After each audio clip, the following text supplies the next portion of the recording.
The sound of screeching tires, the sickening crunch of metal, the blinding pain.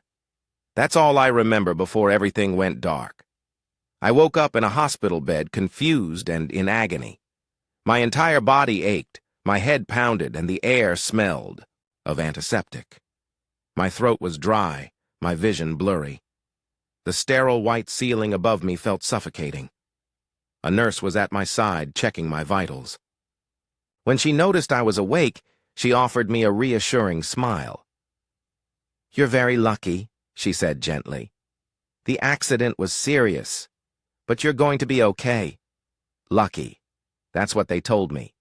But as I lay there, unable to move without sharp pain shooting through my body, I didn't feel lucky at all.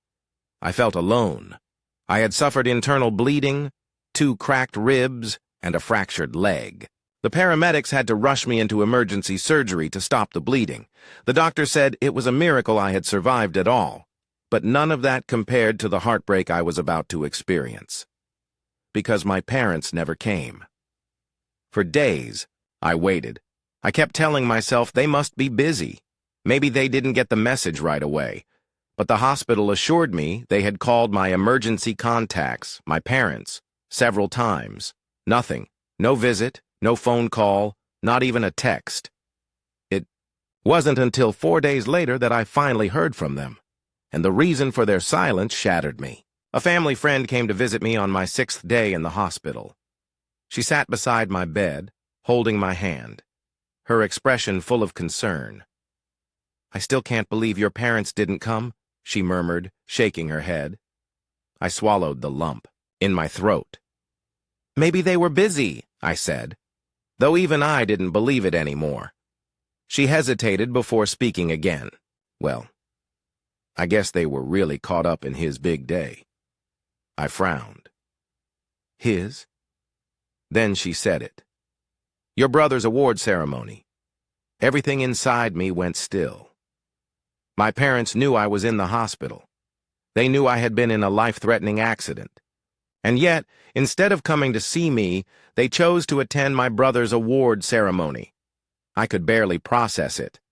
My brother, the golden child, had received some corporate recognition for his achievements. That was more important to them than me almost dying. When I finally texted them, furious and hurt, they didn't even apologize. They simply said, "We couldn't miss his moment.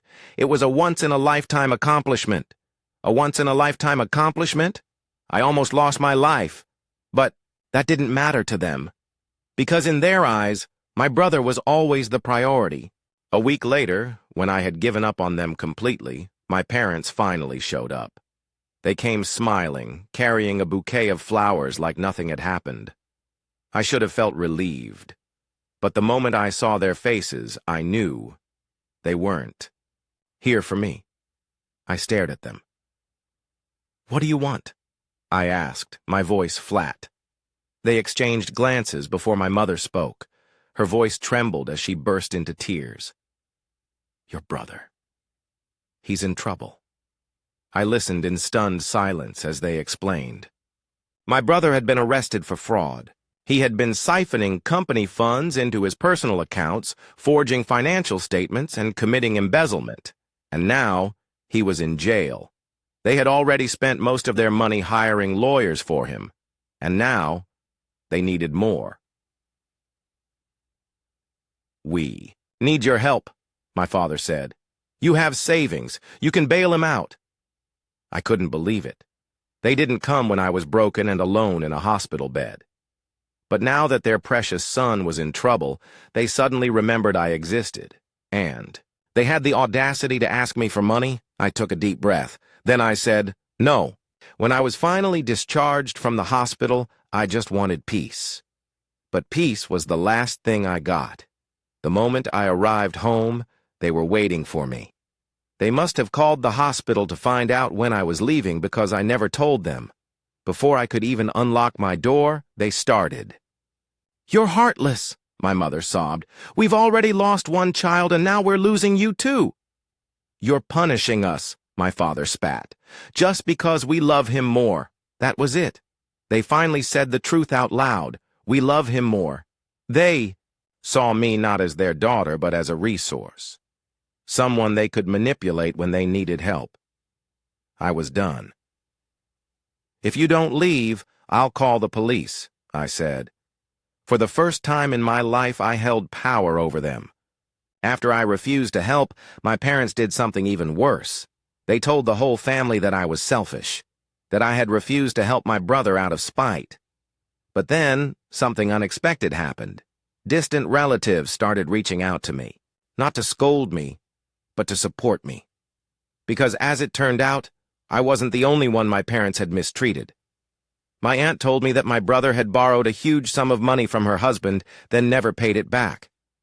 My uncle revealed that, years ago, my brother had crashed his car but blamed a parking lot attendant. My parents helped cover it up.